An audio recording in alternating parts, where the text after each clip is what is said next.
We're going to talk pregnancy, nursing, being a content creator, and a whole lot more. So welcome back to Girly Talking Advice.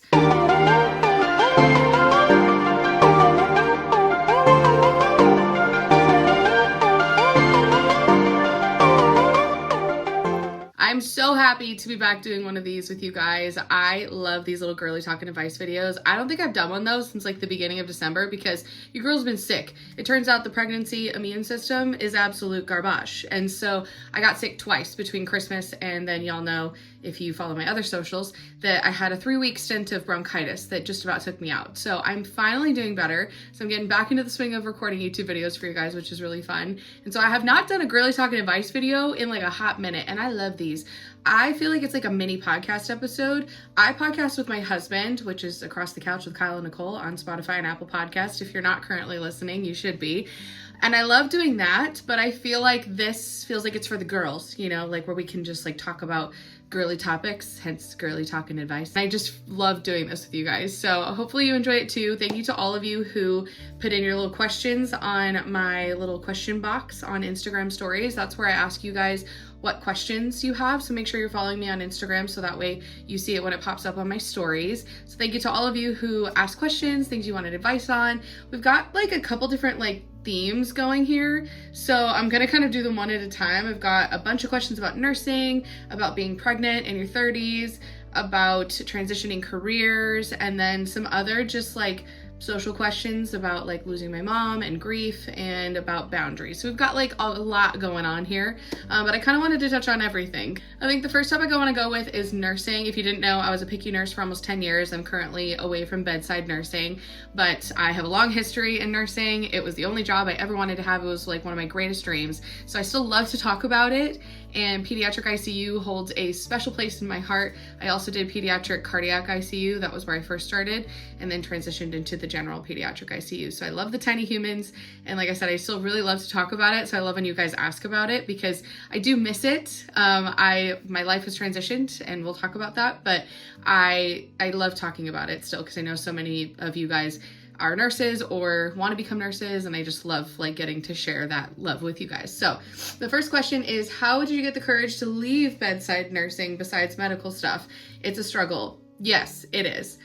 Truthfully, for me, medical stuff was what forced me out. So I can only speak from my own experience when I say that I hurt my shoulder and then I lost my health insurance because my hospital dropped it after 4 months. And then I fought through the state health insurance system for well over a year to finally get surgery, only for my job to let me go because my FMLA, which is what protects your job, up to a year, had run out. So I will say that after that, I didn't go back and that was my choice, but walking away was kind of like a natural progression.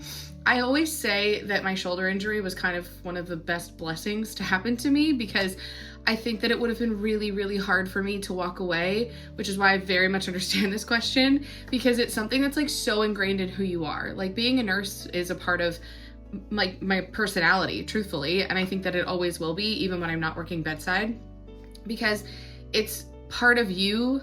Like you're the reason and who you are, like that's what made you want to become a nurse. So they're so intertwined. And so I understand how it almost feels like walking away from part of your identity. And it was incredibly difficult for me to make the decision. I had truthfully always thought that I would walk away when Kyle and I went to have children because I have tremors.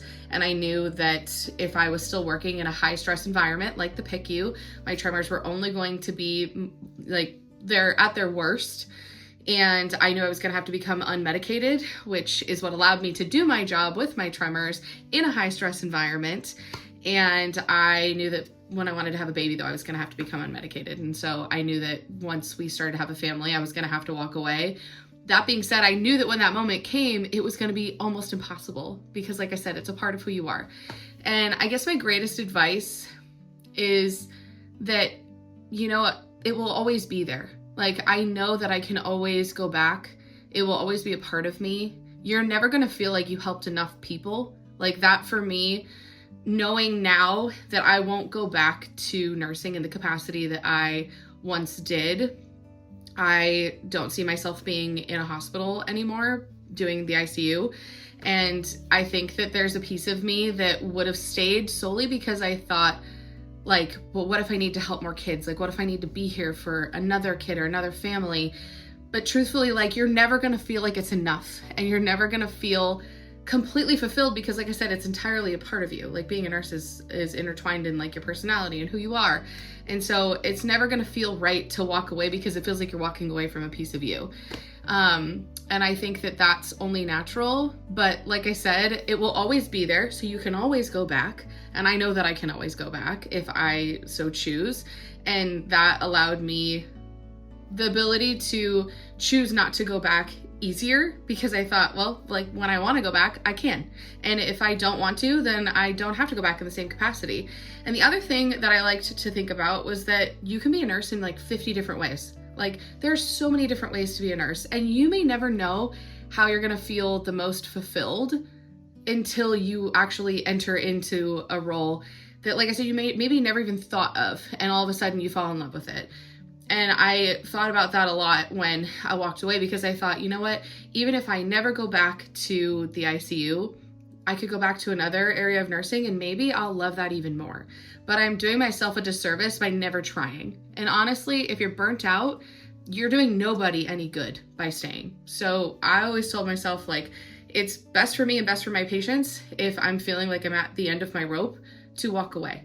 And it will always be there for you, and there will always be other ways to be a nurse. So don't feel like you can't go back. I think that's why people don't leave, is because they feel like they can't go back, but you can, or you can go back in a different capacity. And I think that that's one of the best parts of nursing. So if you're struggling to walk away, that was what helped me, decide to just stay away. It was scary, and I'm still figuring it out, but I think that it was one of the best things that happened to me was to have the shoulder injury, because it kind of shoved me out and it didn't give me the option to kind of dilly-dally in my decision. But that being said, all the things that I've said are things that I have thought about in choosing not to go back. So for whatever that's worth, I hope it's helpful. There are other questions. Do you regret becoming a nurse even though you have jazz hands now? I developed something called dopamine responsive dystonia, which is what I lovingly call my jazz hands, in my first job as a nurse, because I became way too stressed out and I did not listen to my body. Again, along the lines of, like, when you are burnt out, you have to listen, especially in nursing, because it does you no good and it does your patients no good if your health and your mental health become ruined, because of the stress of the job. I'm not like ruined. Tremors are what I like to say an annoying part of my life. Of course, I wish that they never happened, but I don't get to choose that now. It was a really big lesson for me in listening to my body, and when it's yelling at me to pay attention and not just keep pushing forward, because that's what I did. My body was screaming for help for months, and I just decided to bulldoze right through it and be like, no, I'm fine. Like, I'll get over this. Like, this is just like, a little mental block. No, it was my body screaming for help and I wasn't listening. And so it was a big lesson for me in that, and that has stuck with me forever. And so maybe that is a good thing in my life, that now I have those like thoughts of like limiting myself when I really should be. That being said though, developing jazz hands, while it be very annoying, I don't regret becoming a nurse because of it. Like, being a nurse has fulfilled me in ways that I could never even describe.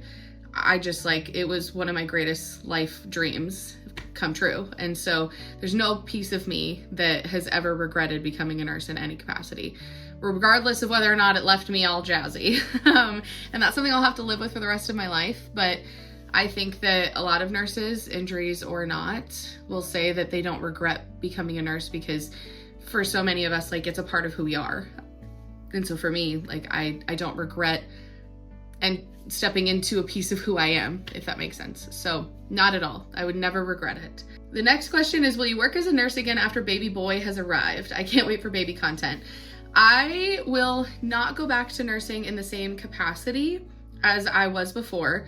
I have worked bedside in the ICU working with kiddos for almost 10 years, and I truthfully am tired of that part. Like, I just don't think that my body or my heart or my soul or my mind has it in me anymore to do that, and that's okay. Like I said, I've come to terms with the idea that I've helped so many kids and it will never feel like enough. And there will always be a piece of me that wants to go back, but I have really learned to listen to my body. And when it's screaming for help, I listen. And also when it's telling me like, we don't need to be that kind of stressed out anymore, I also listen to that. I also am having my first baby, and truthfully, I know that moms work in the PICU all the time who have kids, but I just like don't know how they do it. I always have thought this, I always thought like, oh my God, when I have my own kids, like how am I not gonna picture my own baby in the bed, like when I have a sick patient? And I'm sure that moms just like figure out a way to do it. But I don't think that I want to. I don't want to put myself through that kind of, like pain, and, and maybe there's a way to push through it where it would feel helpful, but for me, I'm done with my in-hospital bedside nursing kind of job. But that being said, I do hope to go back to nursing in some capacity someday. I would love to be like a sweet school nurse or work in like a pediatric clinic. I would love to do that because it would be really fun to work with kids who are not so sick. I've enjoyed that. Don't get me wrong. Like I have loved working with kids who are super sick. I love thinking critically and, having to be quick on my feet. Like I love that. But like I said, I think that like my time doing that has come to an end, and it would be so nice to get to work with kids who are, on the more stable side of things. I think that would be really nice. And so I would really love to be like a school nurse. I love kids. They will always have my heart. And so I think that, if I do go back, it will be in that capacity with kids again. But like I said, I think it would be like a school nurse when our kids are of school age, or maybe like a clinic nurse. Like I said, a lot of this is going to happen once Kyle and I are done having kids and they're of school age to where I have time in the day to do that, because unless I want to do daycare, which I don't really want to do that. If I'm able to stay home, then I want to do that. Being a mom is like one of my greatest life dreams come true. I've always wanted to be two things in life. I wanted to be a nurse and I wanted to be a mom. And so I feel like I've really lived in my nursing dream for the last many years of my life. But I'm really excited to step into my dream of being a mom, and I'm really excited to get to be home with the kids. And so if I can do that in some capacity, I'm going to. And I would like to be, my mom was a stay-at-home mom, and I really loved that, and I have so many wonderful memories because of it, and I really want to give our kids the same thing. So I don't plan on going back until they're older, unless I really had to, because I want to be home with them. I want to make memories, and I want to enjoy the time of them being young. And I am really lucky, which we're going to move into the next question, that I get to do content creation. And so as long as I'm able to do that and help my family financially by doing so, and if that all means I get to stay home with the kids, then that's my plan, because I would really like to do that, like I said, until they're school age. And then I could totally see myself, doing some sort of school nursing or something like that while the kids are in school. But I just really want to be a really present mom. So, but content creation, how I got started, I feel like that's a complicated question. I feel like most people walked into this accidentally, especially if you're me and you were a nurse when you started. I honestly started on YouTube. A lot of you guys know that. I loved YouTube. It was my first social media love, and I liked watching it. And I remember my husband saying well, why don't you try it? Why don't you film a YouTube video? You should just jump in and do what you like to watch. And so I did, and that led to me doing TikTok. And I started TikTok in January of 2020. And I think honestly, I just hopped on the train before the massive wave of people during COVID came on, because people are oh my God, how did you build a platform? I genuinely think that that's the secret sauce, was that I just happened to get into it before other people did. And I had already built a platform by the time people kind of rolled in for COVID. And then honestly, just being consistent, I would say, has been the biggest part of it since then. So starting, just start. If it's something you want to do, jump right in. There's plenty of room for everybody. I don't care what anybody says. There's always room for new creators here, and there's always new personalities that, you know, people enjoy, that like I said, like you never know who's going to become your community until you try. So just jump in and honestly film whatever you like to watch. Like that's what I do. And I just share whatever I'm comfortable sharing about my life. And I like to share the things that I love. Like, I think that people overthink it a lot of the time, and instead of just like showing up as you and offering that genuinely to the public and just kind of throwing it out there genuinely, like literally like spaghetti on a wall, like throwing it on and seeing what sticks. That's genuinely content creation in a nutshell. But do what you love. Like, don't put yourself in a box that you don't enjoy, because people can tell, you know, people can tell if you're not genuine about something. So that's my first tip, is just do it. Like, just jump right in. And second of all, consistency, if you would like to build a platform, I think is the number one thing you can do. You have to keep showing up, even when nobody watches you, even when nobody comments on your stuff. Like, I remember back in January of 2020, I would post videos and they would have like 20 views total on them. And I remember thinking like, okay, but like someday that may not be the case. Like someday it will grow. And if I just keep showing up, then it will. And lo and behold, that's what happens. But you have to show up consistently, even when nobody watches you and you think nobody cares. So that's why I always say, like, choose something to talk about or content to share that you really enjoy, because it's the only thing that's going to keep you going when nobody is watching you. And so that's my greatest tip, is like to be consistent in the stuff that you're sharing that you love. Outside of that, you know, I just say jump in and be yourself, you know, like don't try to be anybody that you're not. And that's my greatest advice. But that's how I started. It was truthfully on accident. And then it grew via consistency and me just being, you know, showing up and like being myself every day, and connecting with your community too. Like, that's so important. Something I really enjoy. It's like one of the best parts is getting to talk to you guys. It's so fun to get to like connect with you guys from all over the world. Like, I can't believe that some of you followed me from as far as like Scotland. Like, it's the coolest thing in the world to get to like have friends in all these places of the world. So I think that connecting with your audience is another like huge component of it. And that's what I keep doing. And eventually I applied with a management company, and I started with Table Rock, who is my management company, last January. And I remember when I was applying thinking like, I probably don't have enough followers for this. Like, they're probably just gonna look at my application and think it's stupid. Wrong. A lot of management companies love what they call like micro or middle level creators, because they love that your audience is so engaged. Sometimes when you hit the millions, the number may look really pretty, but if your followers aren't engaged and they're not commenting on your stuff, then brands don't care how many followers you have if your engagement sucks.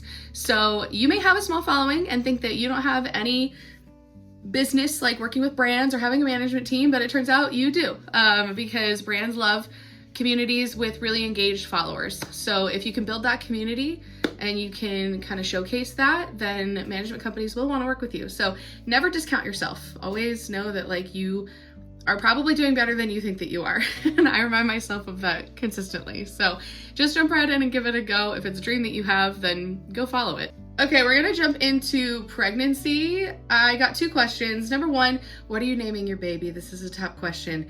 I'm not telling anybody just yet because I want it to be a part of the nursery reveal, which the nursery is almost done. It is a labor of love putting together a nursery, I have learned. And we are in the last stretch of pregnancy here. And so we are putting the final touches on the nursery. It's looking really, really good. Baby boy's name is spelled out on the wall, so that's how you guys are going to find out. But this is a name that we've had picked out for like 10 years. Kyle and I have been together for 15, and we have probably had this name picked out for the last 10 years for a baby boy. So it's really exciting to finally like get to give the name to, you know, to a little person.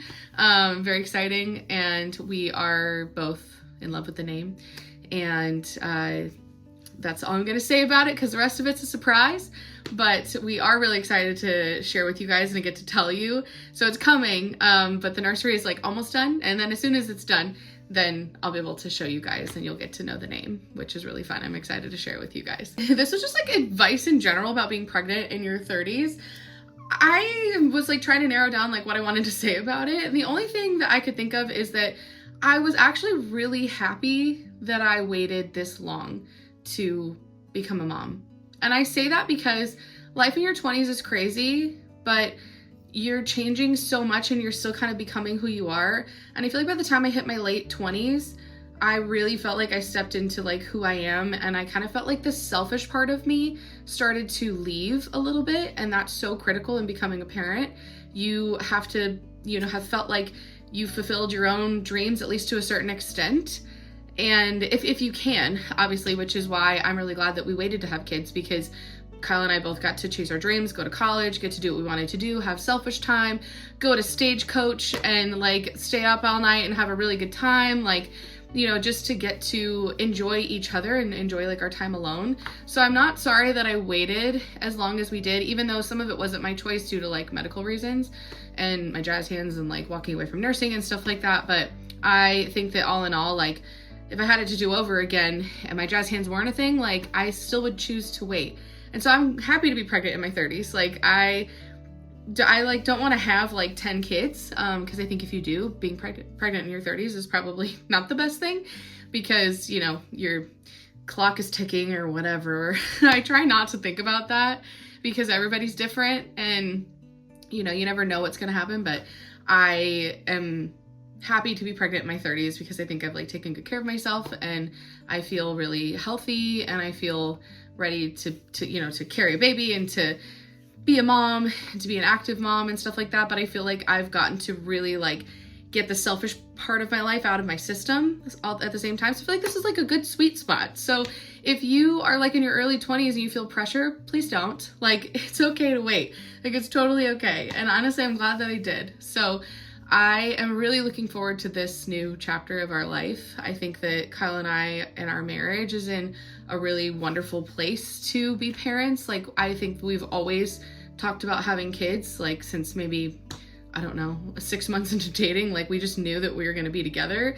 So we've talked about babies for a really long time, but I feel like our marriage and our relationship and who we are as people, like, we're in a really good place right now to be parents. And I think that that's also super important, is making sure that your relationship is in the right place to have kids. And don't rush it. Like, there's no point, it doesn't do you any good. It doesn't do the kids any good if you rush it. So take your time, that's my greatest advice. It's one of my favorite parts of being pregnant in my 30s, and I'm really enjoying it. And I don't know, I'm just like really excited to be a mom. So that's really the only advice I can think about, like being pregnant specifically in your 30s. But if there's any more questions, you can leave them in the comments, because I'm happy to like dive deeper into it. But that was something I thought about that I wanted to talk about. Okay, these last two are more like life general questions. How did you cope with losing your mom? I lost is this BF? Boyfriend or best friend? I never know. A month ago, and I'm struggling. First and foremost, I'm really sorry. I feel like losing anybody is an incredibly difficult thing. Best friend or boyfriend, both are like near and dear to your heart. And so losing somebody that close to you, for me, like my mom, near and dear to my heart, very close to me, it's like a hole in you that you didn't think that could exist. And I guess I'm still coping, truthfully. I mean, I lost my dad when I was 15, and I still cope with that every single day. So I don't think that it ever goes away. And I think that some acceptance of the fact that some of your grief will always live with you is a huge part of coping, because I think that people want to wash it away, and that's just like never going to happen. I think that you have to accept that it's going to be a part of you in order to keep facing it, because you have to keep facing it in order to just not bury it or, try to put it behind you. Like, it's important to process it. And so I think part of that is accepting it as part of who you are. That being said, I remind myself constantly that grief is like a rock. There's like an analogy that people throw around that like grief is like a rock, where when it first goes into your pocket, it's like a really big, heavy rock. But the longer you carry it with you, it turns into a smaller stone, and then a little pebble, and then a little tiny grain of sand, and it will always be there, but it won't always feel so heavy, and it won't always be so big. And I remind myself of that often when I think, it's always going to feel like this. It won't. And that is something that's so important to keep reminding yourself when you're really struggling. And also give yourself grace. Like, if you're struggling, let yourself struggle. Don't stay in the hole. That's super important. Like I said, it's important to keep trying to move forward and keep trying to pull yourself up out of the hole, truthfully, because it's what your loved one would want for you. That's what my mom would want for me. Like, she would want me to stay in, you know, this like sad, you know, woe is me hole for the rest of my life. Like, she would want me to keep picking myself up and moving forward. And at the same time, though, I know that like when I'm sad, I need to cry. Like, I need to cry it out. When I want to talk about her, I talk about her, you know, but I do try to like give myself breaks in between. And I think that that's been really helpful for me. And just like I said, knowing that like grief it's not this heavy forever. And, you know, life moves forward. If I look at myself 17 years ago when my dad first passed away versus now, I have an entirely different relationship with my grief than I did back then. And it was much bigger and it was much heavier back then. And I still miss him. It still lives with me, but it's easier to deal with now. And I know that my mom will be the same way. And I have really hard days, and those will continue for the rest of my life. But I have a lot of days in between where I just remind myself that like she would want me to be happy and she would want me to go live life. And truthfully, losing her is a reminder that life is so short and that I should go live it to my fullest ability. And so that's what I'm trying to do.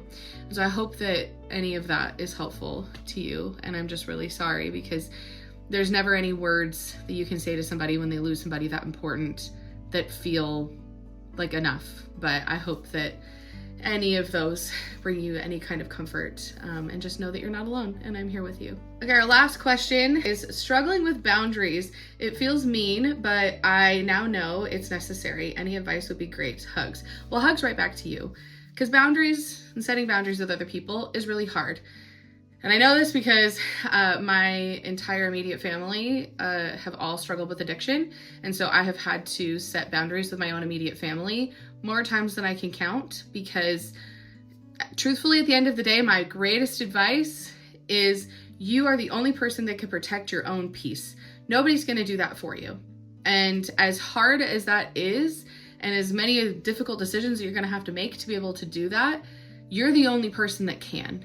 And if you continue to allow people into your life who hurt you, who don't make you feel like your best self, you know, then you're only hurting yourself, if that makes sense.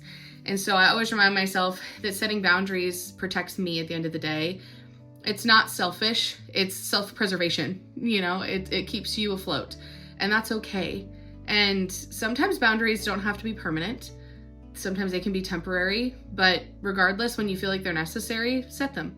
And that's so important to do for you and your own mental health.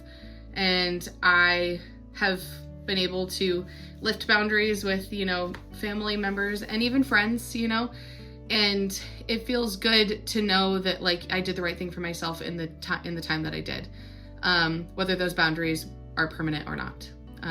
But I am proud of you for knowing and recognizing that it's necessary, because that's the hardest part, is even just allowing the idea to enter into your head, because these are people that you care about. You know, you never want to just feel like you're cutting somebody off.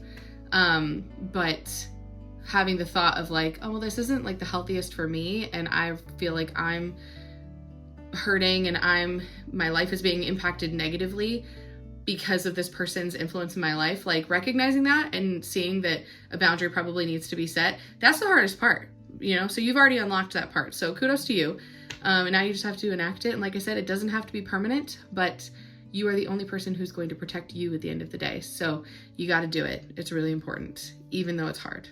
And I am here with you, because it's just not easy. So you got this. Okay, that is all the questions that we are going to do today. I hope that you enjoyed this. I hope that you got something out of it.